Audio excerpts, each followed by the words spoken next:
what are modest steps that we can take that are not necessarily grandiose? How do we take space and give it to people? Can we take one storefront and divide it into two? Can we take one empty lot and put activity into it? Can we start to have public art or improved window displays, right? And you want to have your big plans, but if you're not thinking one step at a time, you're going to have very unsatisfying places.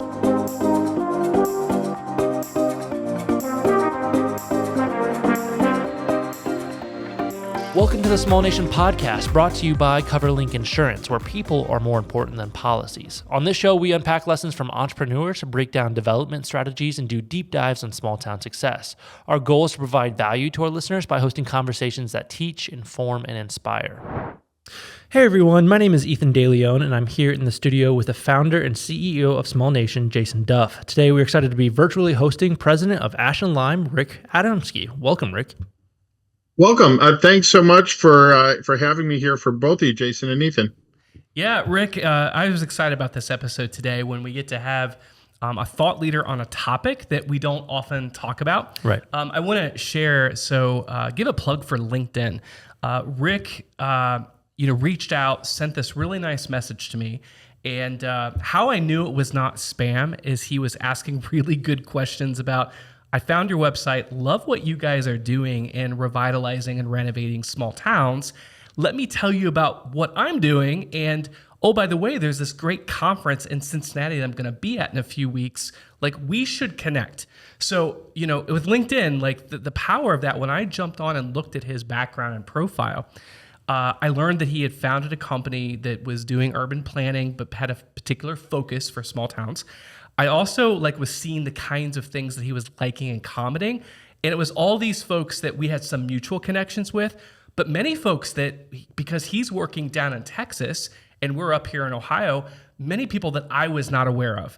So the next step that we took is we jumped on a Zoom and took about an hour to learn more about each other, and kind of became really great friends almost instantly. Because when you find other people, it's kind of a small brotherhood, sisterhood of people that are doing this kind of work. But Rik happens to be one of those guys. So Rik, I'm excited to have you on the show today. Well, thank you so much. And I'll tell you a couple things. I have been orders of magnitude more active on LinkedIn since about December than I have been ever. So I've gotten very, very active on LinkedIn, really sought out people like yourself who are like-minded. And I've had an enormous amount of conversations, and I've learned a lot. One of the things that I've learned is that there are a lot more people who are working the way that you are and that I am than I ever really realized. And I thought I kind of knew a lot of people who knew what was going on, but once I've really said, let's dig into everywhere and really see how it's doing this, how this is working, it's pretty amazing. And, I've reached out, whether it's within Texas or other states, or, I've even ended up reaching out and finding people who are doing this stuff in Australia or in the Middle East. And it feels like there's definitely this global, we might call it a placemaking movement. We might call it bottom up. We might call it kind of a focus on doing what you can with the resources you have instead of this very kind of top-down version of planning.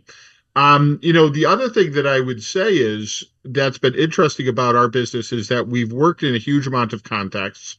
Probably 8 or 9 of the cities that we've worked in have been cities of under 10,000 people, and in some cases even under 2,000. But we've also done work in Dallas and Fort Worth and Houston and a lot of different things in between.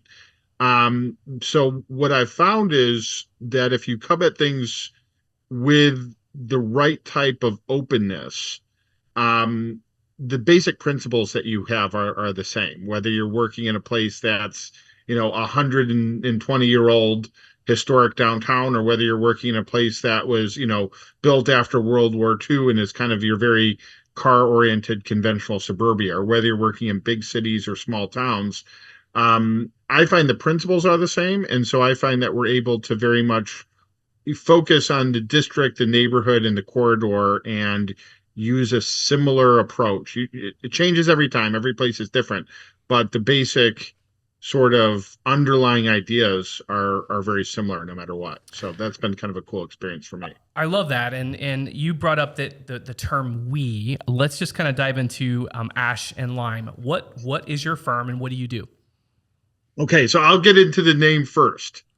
Because people always go, what the heck does that mean? Sometimes they'll think we're a construction company. Yeah. We're not.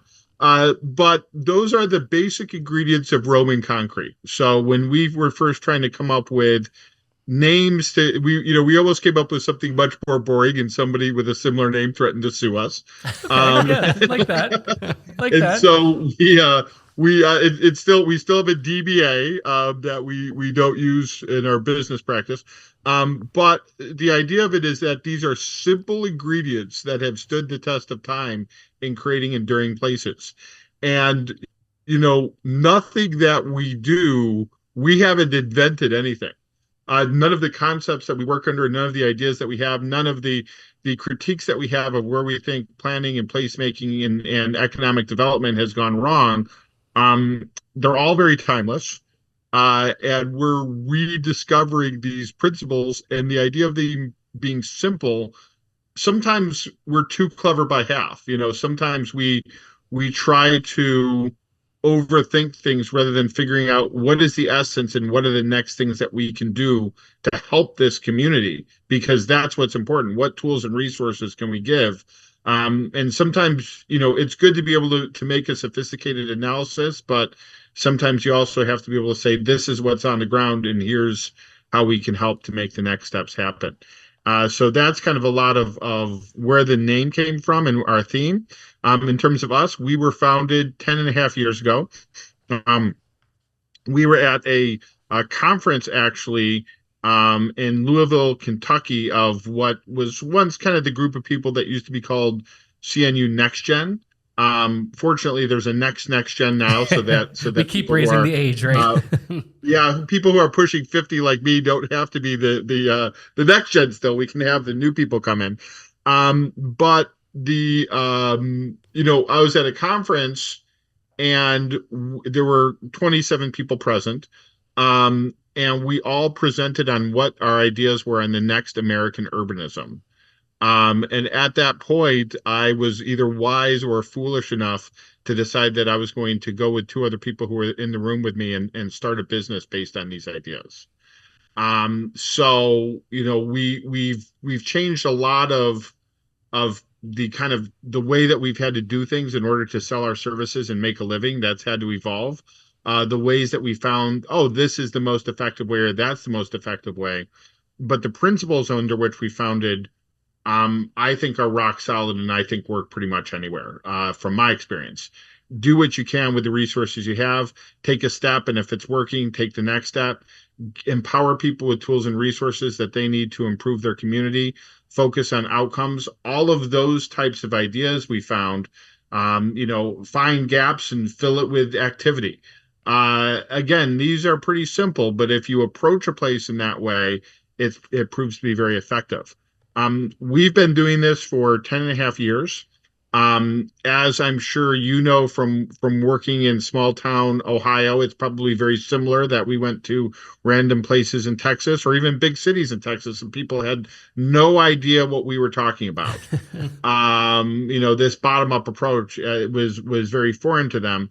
But we've had to learn how to prove the ideas one step at a time, get work. Now I've figured out that we've worked in more than 30 communities, and they have been every type, every size of place. We get called in a lot of the time when somebody says, I don't know what to do with this. Let's call ASH+LIME, because at least they'll be enthusiastic about it. If you put us in, that's great if we can come in and there's this, cool urban neighborhood and we can help make it a little better. We love that. But just as much, if it's like, I don't know, we've got a couple blocks here. If we squint your eyes, this could be a special place.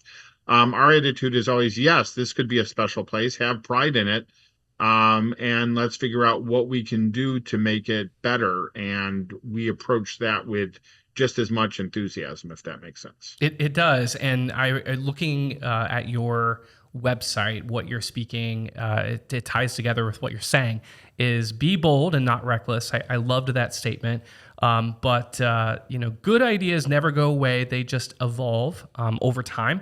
And it's kind of serendipitous that you mentioned concrete, because our studio is facing here in the historic Opera Block, on the oldest concrete street in America, the first ever concrete paved road. And in 1891, George Bartholomew, who was a chemist and a pharmacist here in our town, mixed sand, clay, and marl using those old ancient Roman techniques and poured the first concrete street. That street is still driven on today. And so just that's kind of a neat serendipitous thing with the values of your company. We hope that you at some point can get back here to Ohio. We would love to shoot a photo of you on the oldest concrete street in America with the ASH+LIME team. Yes, yeah, let's make it happen. That would be fantastic. And of course, my mother and stepfather still live in Cincinnati. I don't know if that really counts as Ohio. Sometimes I used to say it was the northernmost city of Kentucky. But I lived in Cincinnati for a long time, and they still live there. So, I think that there's probably some opportunities in the state in general that our firm could work on. It's interesting to me because I think that if I had stayed at a place that was more within my comfort zone, which we might say Cincinnati, and then when I moved to Chicago, those were places that I kind of maybe intuitively understood a little bit more, having grown up in places like that. But I'm a much better planner for having worked in places that were different than what I was used to. And I think when I come back and visit Cincinnati, I see opportunities that I would have never seen or never been enthusiastic about, because I've gone away and because I've done that. And I've just, I think that on a related note, something that was a blessing in disguise for me when I started this business is that I wasn't able to necessarily get the type of work that I immediately thought I was going to get or expected to get. That would have been, because I was like, I think we've got these great opportunities in downtown Dallas, and we're going to be able to come in, guns blaring and do this really transformative work in downtown Dallas. And when that didn't happen, it was like, where else could we work? And if you called me and you said, hey, we want to do something, we were like, yes, like, thank you for giving us this opportunity. We did one place, we went into an interview where there were 13 companies that submitted. They were down to 4 companies. And, this was a place that didn't necessarily have, it had kind of a lot of the parts, but it didn't necessarily have this super cohesive downtown yet at this point, several years ago. And one of the questions that they asked was whether we were enthusiastic about this project. And they said they interviewed 4 firms and they all gave the same answer, and they only believed one of us. That this was actually something that we wouldn't go, we're not too good for this. This is like super important work. And, we are, I see a profession that thinks that, where a lot of people think that if they've reached a certain level that some work is not important enough for them. And I just have I'm so glad that my professional trajectory pushed me away from any possibility that I would think that way, if that makes sense. Yeah, those are wise words. So when you're working with a community and developing a plan, you have to dive deep with data. You've got to dive deep with getting and soliciting the feedback, which is both good feedback and also taking some of the criticism and showing the warts that exist in the community.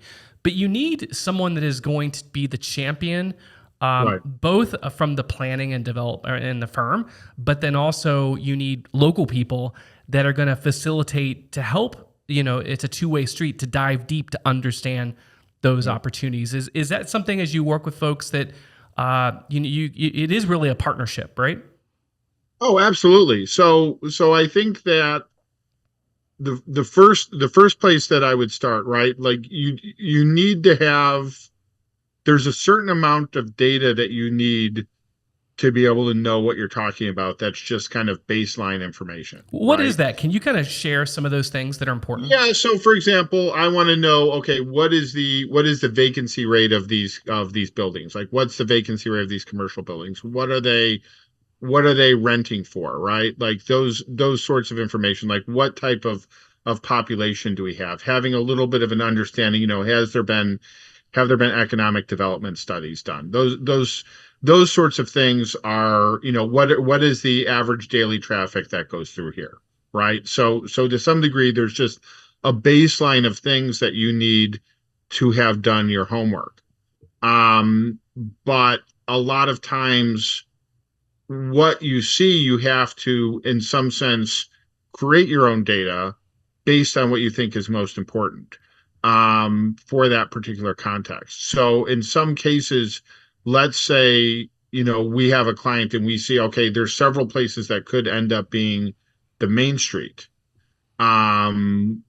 Where should this be? And it's like, okay, we have kind of our intuition, but we also do a study. Let's go building to building. Let's do an assessment of the storefront quality and let's look at that. And then let's make maps of that. Some of that stuff may be things that we see intuitively anyway, but we want to make sure to show that we've done our homework. It's like, without showing your work, it's not necessarily going to be as helpful. Things like the age of the buildings might be useful. So all of those things, there's a certain amount of baseline data that I would want before doing anything. But that we live in an age of enormous amounts of data, right? And especially the capability of mapping data is enormous. And data does not give you wisdom, right? It just informs. It's not wisdom in and of itself, because we have, if it were, we'd be the wisest society in the history of the world, no question, right? We carry supercomputers in our pockets. So then after you have the data, it's like, what do we need to do to take action? And the way that I often think is, there's certainly situations, and I think we were discussing this a little before, there's certainly situations where you need to have a comprehensive plan. There's certainly situations where you need to have, a downtown plan that gets all of the information there. But a lot of times what you need is an action plan. And what often informs that the most is not kind of the type of data that you can get if with the GIS mapping or whatnot. It's the type of information and knowledge that you get from talking to people. And that can be, some of that is formal necessarily. Some of that is you have a formal meeting, but you don't really get most of the good stuff from the formal meeting. You normally get most of the good stuff from walking around and talking to people and having people tell you things, kind of behind the scenes. So, you end up sitting on someone's porch, and sometimes several times you end up sitting in someone's diner or in a quilt shop, and they tell you a lot of the real dynamics. So that tells you how people are actually feeling. That tells you what their actual lived experience is, right? But, well, I'm over at the senior center and I try to get to the diner every day, and I push this little bag button and I can't cross the street. Right? I can't cross the street. That's great information to have. Right. Or, hey, I just spoke to 6 of your honor students. You were asking me why you should care about this downtown. Why don't you ask them to tell me what they said about whether they're going to come back from college if there's no vibrant downtown here? Yeah. Every time I get that. Oh, you mean you don't want to spend 4 to 7 years somewhere really fun with young people and come back to a place where there's nothing to do? Yeah. What a shocker. Yeah. It doesn't matter what the jobs are, right? So you find out that type of information. You find out things like, oh, I have this brilliant idea that these 2 storefronts here could be pop-up storefronts. And okay, have you talked to Don?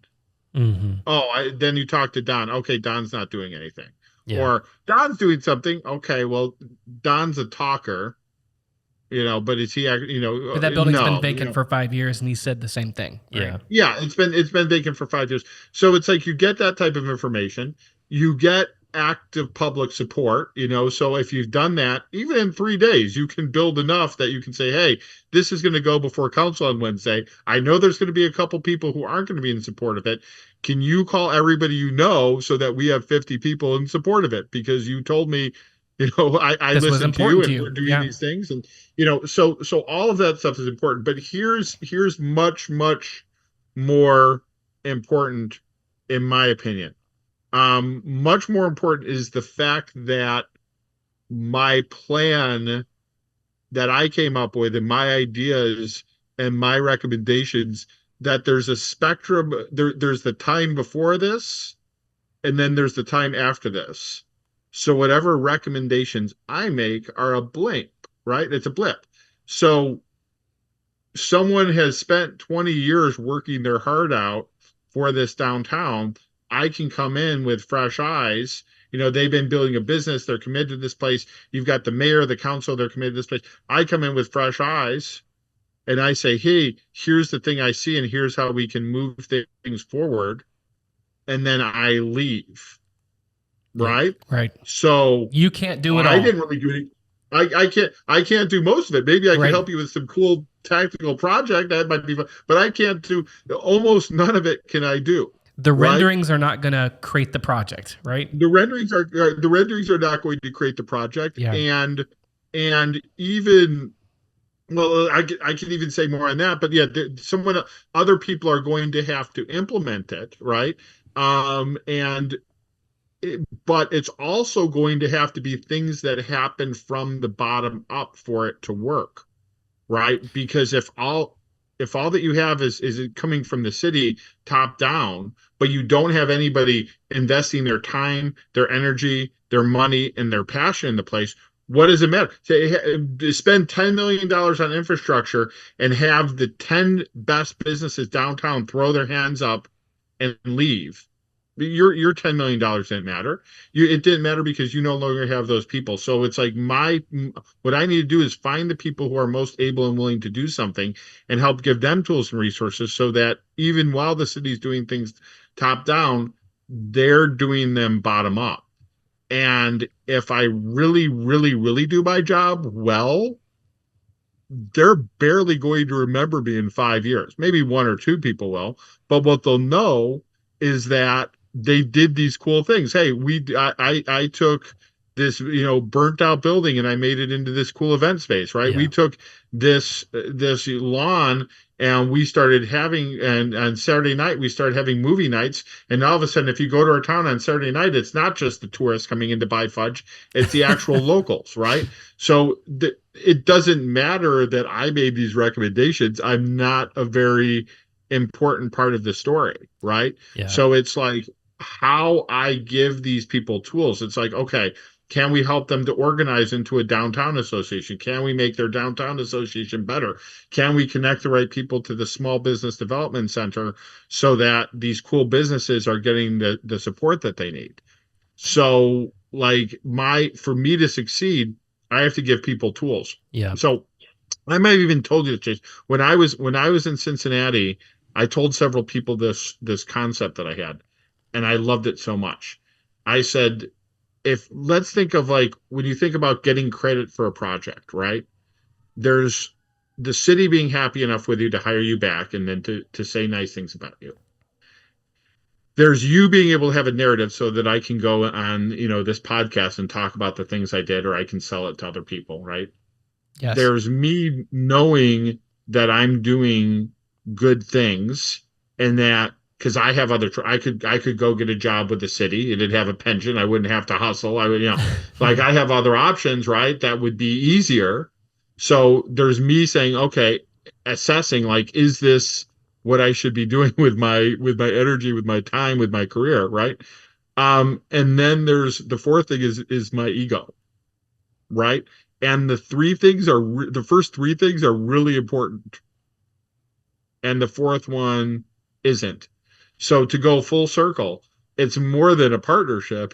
It's like, I'm going to go back to my own community. I'm going back home. So like, I'm just here for a short time. I have a short amount of scope or whatever that was brought in for, even if it's a year, it's going to be short. right? So I am here enough to figure out what tools can I give and how can the specific way that I share these tools be useful so that they will be implemented. And in the end, that's the most important thing. I worked for I did some work for this town, Seguin, Texas, right? And I knew, okay, they have great leadership on the top level, right? They have great momentum, but I also knew they have a downtown, this guy Kyle Cram, like this, they have this great Main Street manager basically. So I'm like, so you've got somebody who's going to help to implement this stuff. So it's like, if I look at it, okay, so I wrote part of this for the city leaders, right? The people on the city manager, the council. I wrote part of this for the downtown businesses and downtown stakeholders. You kind of write a little bit of it just for any random person who might read it, but most people don't read this stuff, right? But then I think a lot of it is, how do we structure our recommendations? I've known Kyle for a long time. Can I structure a recommendation so that it's easier for Kyle to implement?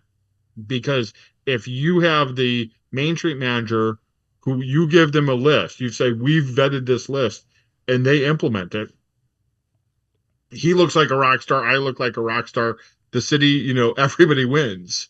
Which right? isn't When the stuff is criticism, Rick, implemented. is the criticism of a lot of traditional community planning firms that they generate binders that sit on shelves, make a certain group feel good, but they oftentimes those plans collect dust and they never generate the results that they were intended to do.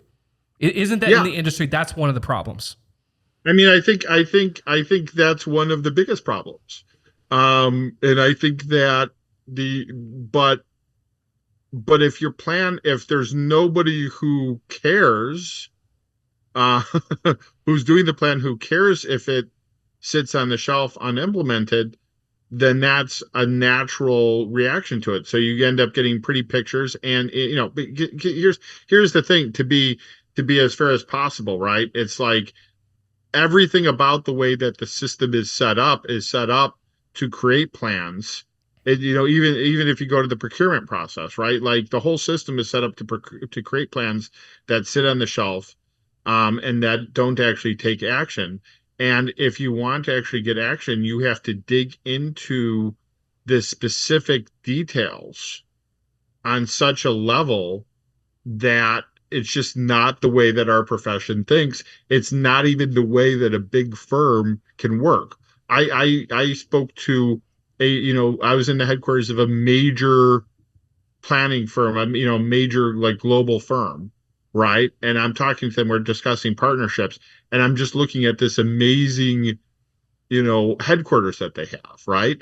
And I'm like, you can't go to your bosses and explain to them why you were hanging out drinking whiskey with a councilwoman 3 days straight, or why you were hanging out on a quilt shop for 8 hours. You could explain that to them, Right? and that was the most important. Like, that was the most important thing I did. But to build that currency and those relationships, that's what you have to do in a smaller market. Yeah. And right. Or again, like, I've worked in, places like Deep Ellum, right? And I actually lived in Deep Ellum, Dallas, like an intense urban neighborhood, or working in, University of Houston, working in Fort Worth. It's the same. You still have the relationships that are local, and you still have the people who have put their passion and energy into a place, and you still need to have relationships with them. And if you're on the scale of a neighborhood or a district, whether it's a town of 1,500 people or whether it's Dallas, it's like it's you have to adjust it to the specifics, but it's the same thing. And it's like, you're building relationships, you are figuring out who can do things, and you're trying to come up with something that's going to actually be able to happen. And then you're figuring out what the next steps are to give people. And it's like, it's disarmingly simple in so many ways. Like, we make it, so you wanted to talk to me at some point about strong towns, which I'd love to tell talk us to you about. What is strong towns. So I'll tell you, yeah, I'll tell you that. But I wanted to tell you something that the founder of Strong Towns says, and then I'll tell you about Strong Towns itself. So I'll do it a little bit backwards. Um, but Chuck Marone, the founder of this group, Strong Towns, talks about complex versus complicated. And so for example, an engine of a car is complicated. There's a lot of different parts. It's very hard to understand. But if you do something with an engine, if you have a perfect understanding of the engine, you'll know what the consequences are of what you do. If this happens, then this happens. If you have a watch, these are complicated things. They have a lot of different moving parts. But if you're the world's leading expert on watches, you can say, oh, if this thing happens in a watch, then this is going to happen, right? Um, Things that are complex don't work in the same way. When you make an intervention in them, a bunch of other things happen that you can't predict.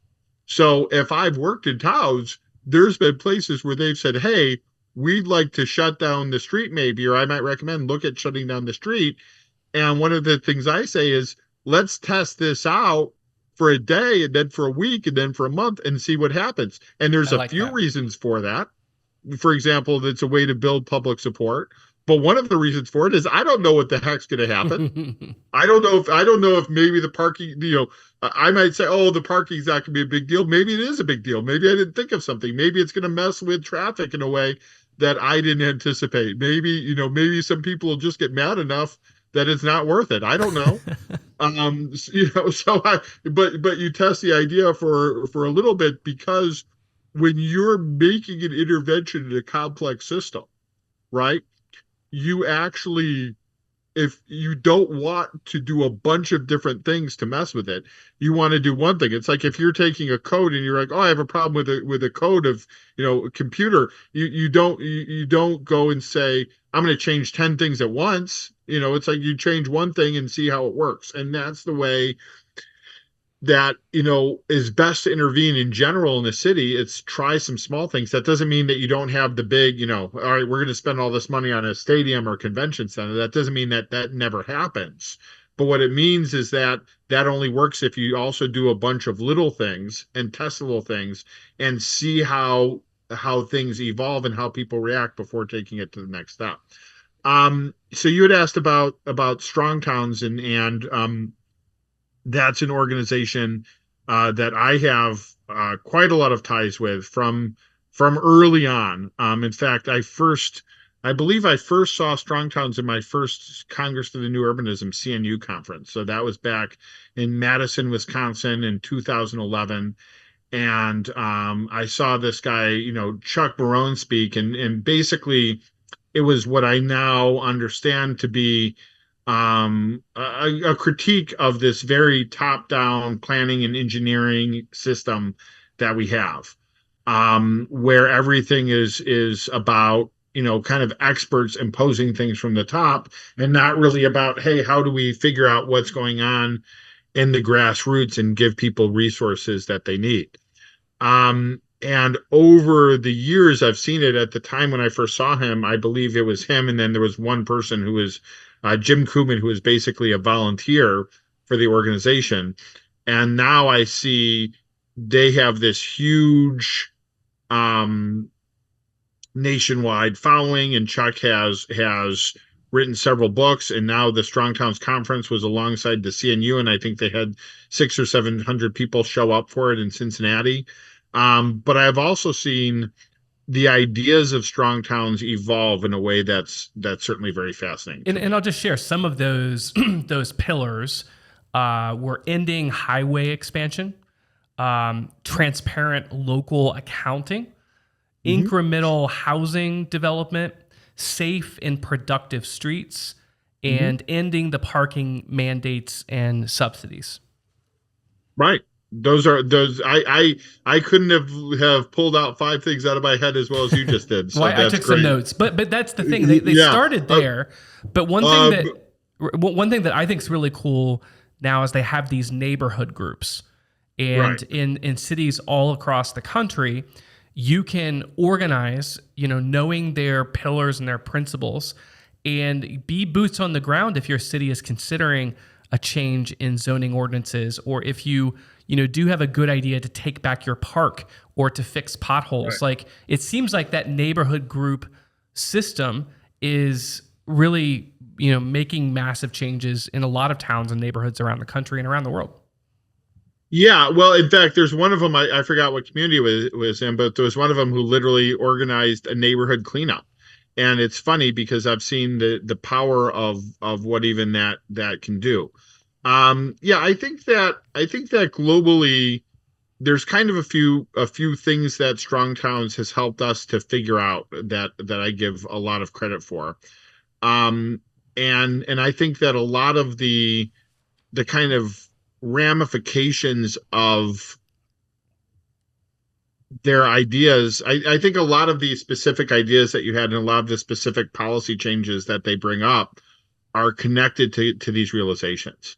And what you see is that, they figured out what we do in our, we'll call it the North American planning system. We could say there's, Australia, New Zealand, and then to a large degree, the rest of the world is following this sort of thing as well. But if we look at kind of the US and Canadian planning system, right? It's like everything is set up so that the idea is that you have the final product, right? So that we have this, whatever this suburban development. This is what it is right now. This is what it's going to be like forever. Everything is always going to have this same type of function. You're going to drive from it. We're going to make all of this investment so that everybody is going to drive to every place. Everything is going to be separated. And as professionals, we have all of this wisdom to figure out where all of this stuff should go. That as experts, we're knowledgeable enough to make these decisions for everybody, right? And you look at this history, and the fact that some of us are still huge fans of Jane Jacobs and what she did in 1961, and some people are like, wow, you're still like hanging on to that. And And just it's a like, well, quick commercial. yes. Who is Jane, and what did she do? Jane Jacobs was a person. She wrote a book called Death and Life of Great American Cities. And this was in 1961. She was somebody who had gone to, extensive Ivy League graduate education at Columbia. So she wasn't an uneducated, formerly uneducated person, but she didn't have a degree in planning or anything like that. And she just wrote this book that was absolutely incredible. She wrote several books, but Death and Life is really the one that I would recommend everybody check out, where she made observations about the ways that we were planning in 1961. That was very much kind of destroying cities because we didn't understand what cities were. So she had a bunch of recommendations where she said, here, based on these observations, this is how cities really work.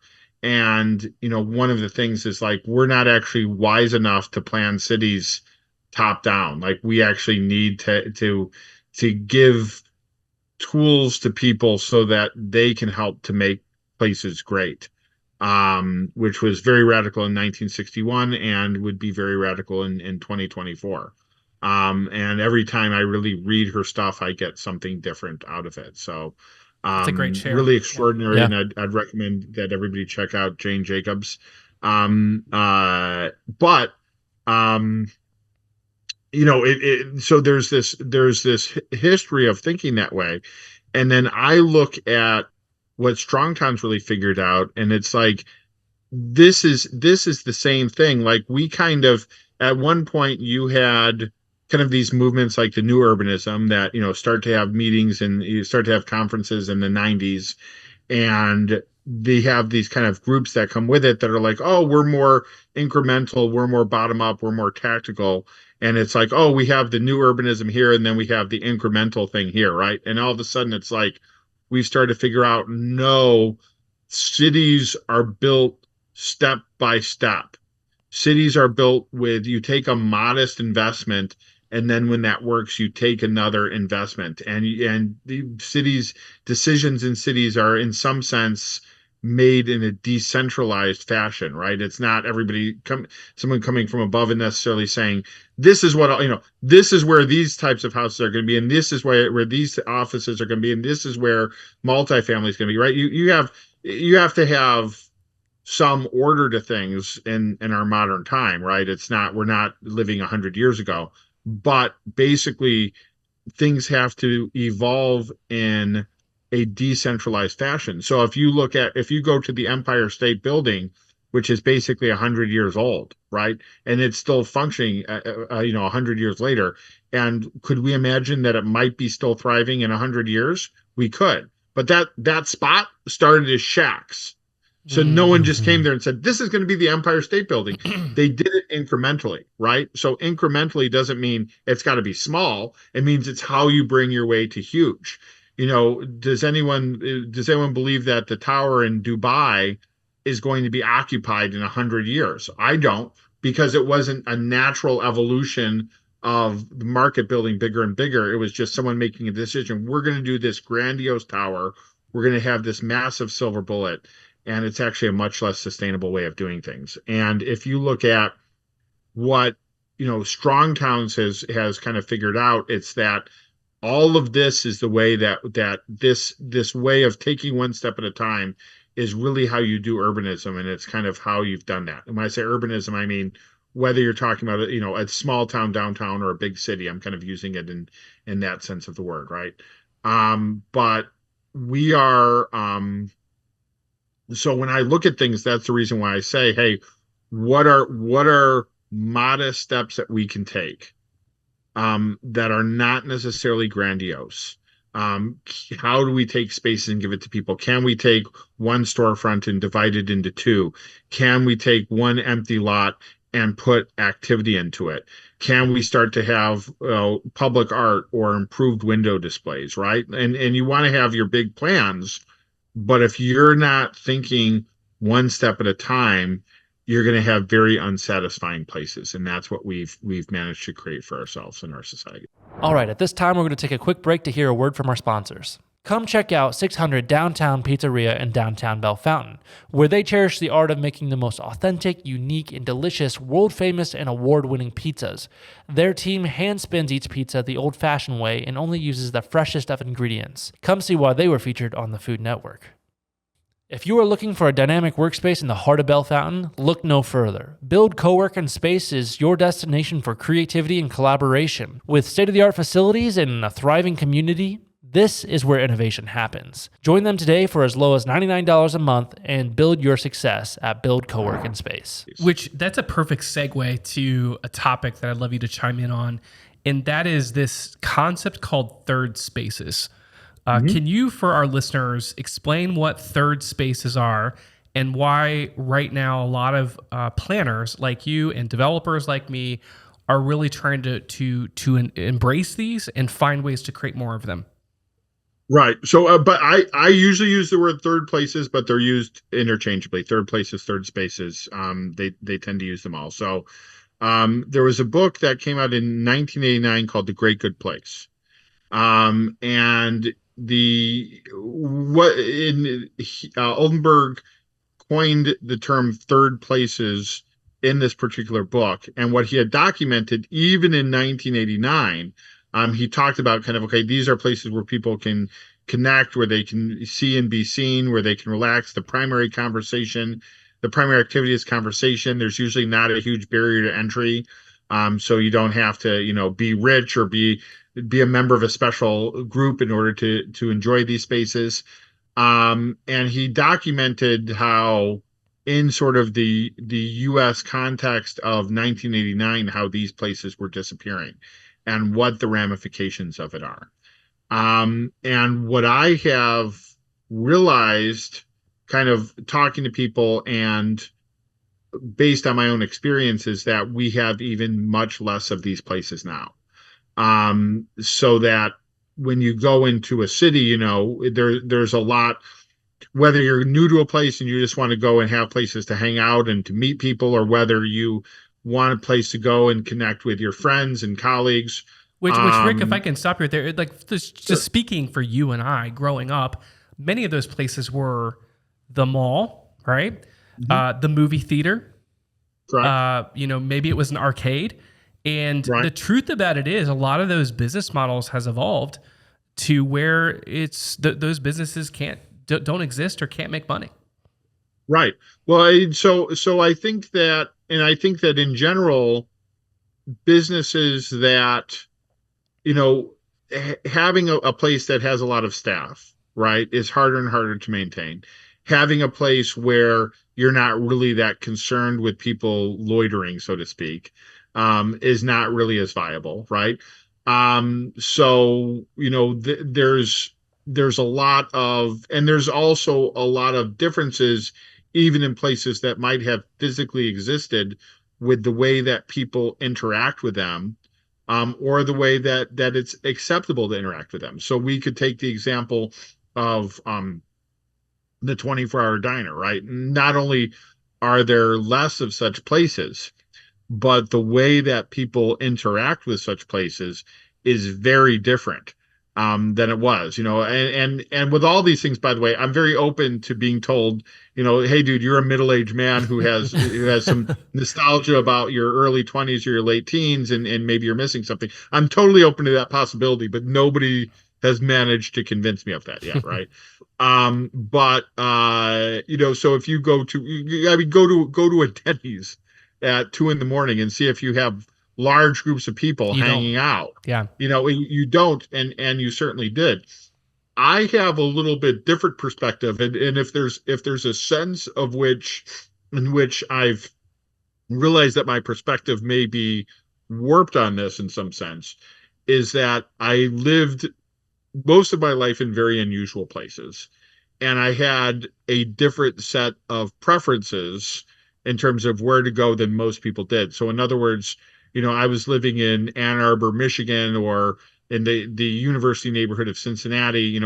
I grew up in Oak Park, Illinois, spent time in Chicago, moved back to Chicago, spent a lot of time in places like Wicker Park, but also I was seeking things out, right? So I don't think that the average person in the United States who was, 19 years old or 20 years old in the late 90s was hanging out in a lot of coffee houses that were open all night, or open till 4, or open till 2, or finding a lot of DIY venues, right? Like, so I have a different experience than most people have, and an experience that was much more centered around third places than most people have, and I realize that. That being the case, I don't think that if a 19-year-old, ended up in Ann Arbor, Michigan today, that they would have had any possibility of having anything like the rich experience of connecting to the place that I had at the time. And I just kind don't of think cutting to the chase with that, what are some of your favorite third space concepts that you are seeing open up and be created today? Okay, so here's one example. I think that some of the good concepts happen if they are fueled by something other than kind of by maybe a DIY ethos, or by something other than a profitable ethos, right? So one of the places that I bring up is called Central Arts, which are in what we might call the mid-cities area in Dallas Fort Worth, which is really, it's kind of, if you have Dallas to the east, and I'm probably backwards here, but Dallas to the east, Fort Worth to the west. This is kind of closest to Fort Worth. They have these groups called Central Arts, where you have events for kids, gallery openings, movie screenings, concerts, all of those sorts of things that happen in I kind think of you'd this. hang out there, Ethan. Oh, Would you yeah, be there? for Ethan sure. would be there. Not for play. Oh, it's a fun place. So those types of models, and it relates to a lot of the things that I've been thinking a lot, that I experienced with like DIY places that still exist to some degree in a place like Chicago, right? Where it's like somebody has a concept and they find space. We do have a lot of empty space now, and they Yeah. find space and they find someone who is willing to work with that concept, right? Maybe not an opportunity for a so- lot of entrepreneurs out there now. It really Yeah, is. And I saw one, I was sharing this one with Rick earlier, is that up in Sandusky, Ohio, there's now the Sandusky Book Bar. And so they acquired, thousands of titles of used books, set it up in a nice venue space environment that also happens to serve coffee and cocktails. And so like just for a lot of younger people, when all the bookstores closed, you know, that's a really nostalgic experience for those of us that remember bookstores, but it's also a brand new cultural opportunity for someone that has never been around all the intellectual curiosity of just walking into the store, browsing the aisles and finding a great book. Yeah. Right. That's good. No. So yeah, I mean, I think that, you know, and I'm seeing concepts like, even, I even see, like, you know, there's a hamburger place in our area that is really like consciously becoming a third place and a place where people can hang out. We have a place, it's a cereal. They literally sell cereal and other treats, but you know, they have board games out and they're open until late. I hope they stay in business. I don't have as much of a desire to eat a bunch of fruity cereal, but I see that type of thing. You have not far from where I live in Denton, Texas, you now have a kava bar, you know, so it's like something that you can consume that isn't necessarily alcohol, but that can keep people kind of hanging out.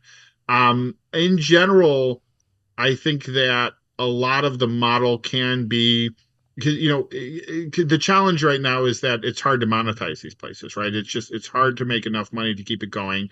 You know, one of the ways to address that is by combining uses that may not be very profitable in and of themselves, but maybe you can combine them, or maybe you combine one thing that isn't as profitable with another that isn't. So in my neighborhood here in Dallas, there's a place called Wild Detectives. It's a bookstore, a coffee house, and a bar. And it's a really, really cool vibe. It's a converted house. And with those three uses, you can make it, but you can also stay up. You know, you can also keep it open later hours than you normally would be able to. Or there's a place called The Spin in far north Dallas. That is both a coffee house and a record store. One of the things that I really respect about The Spin is that it doesn't compromise either of those things. It goes full on both. Like it stands on its own as a coffee house, it stands on its own as a record store, and you have to now. Right. I can think of places that are music stores that have, you know, that sometimes will have concerts and things like that. I can think of houses of worship that have different types of activities. You know, they don't have the same, they already have the space, they already have the people there. So they don't have the same need to monetize to the greater extent. And whether that's, you know, a place that's a church that is a coffee house, there's a place called Kalachandri's here that's the Hare Krishna's. But they have like a great restaurant that's also, you know, a vegetarian restaurant, but it's also a place where people really hang out. And so you interact with the Hare Krishnas there and things like that. Yeah.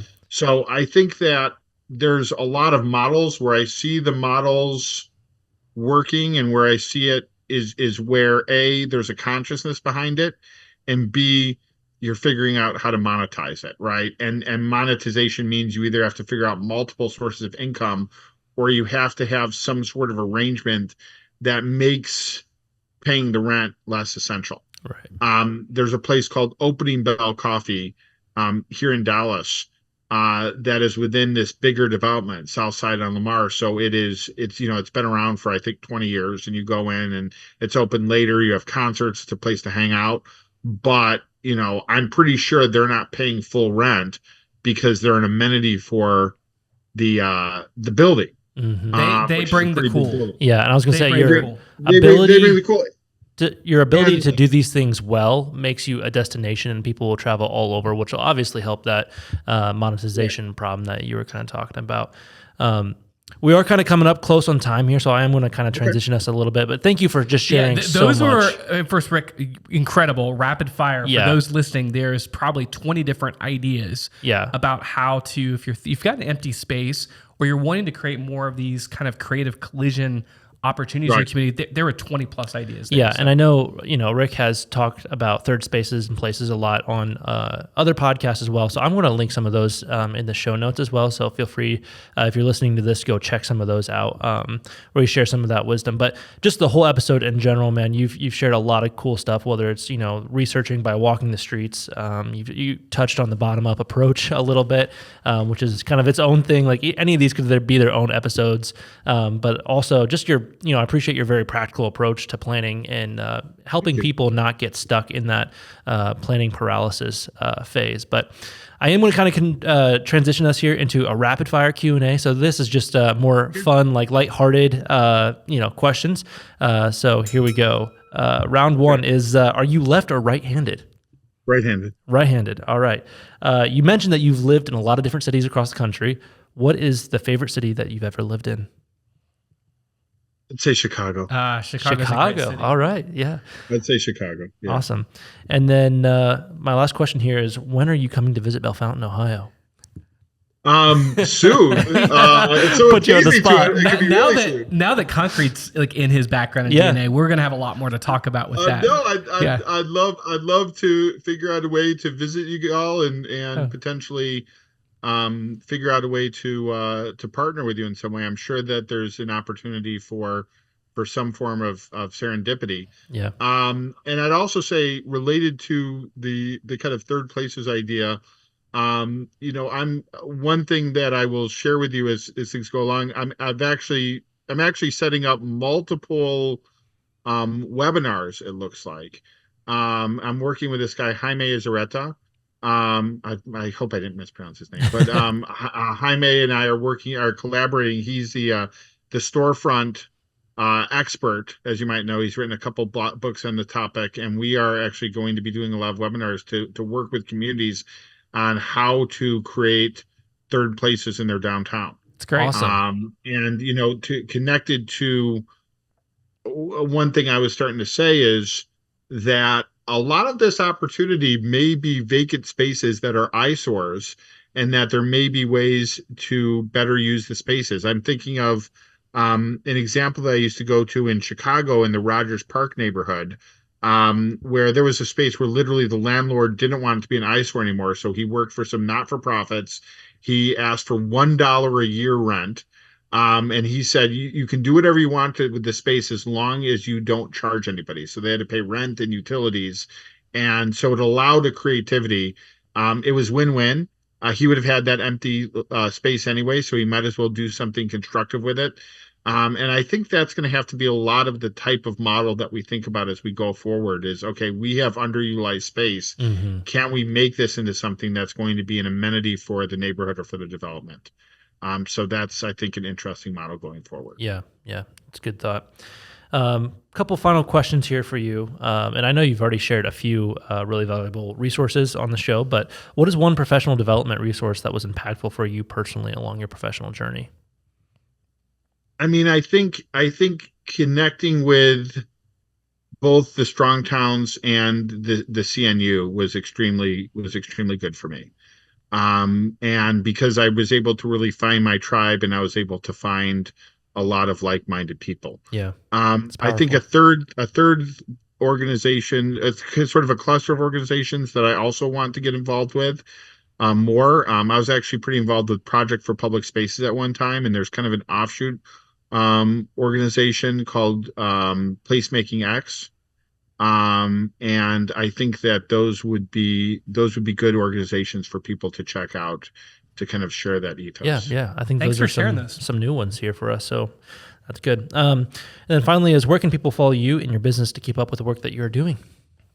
I'm most active on LinkedIn. So if you type I know me it in, works. I'll give him the testimonial. I've had amazing conversations on LinkedIn. So if you go on LinkedIn, I can kind of give you updates.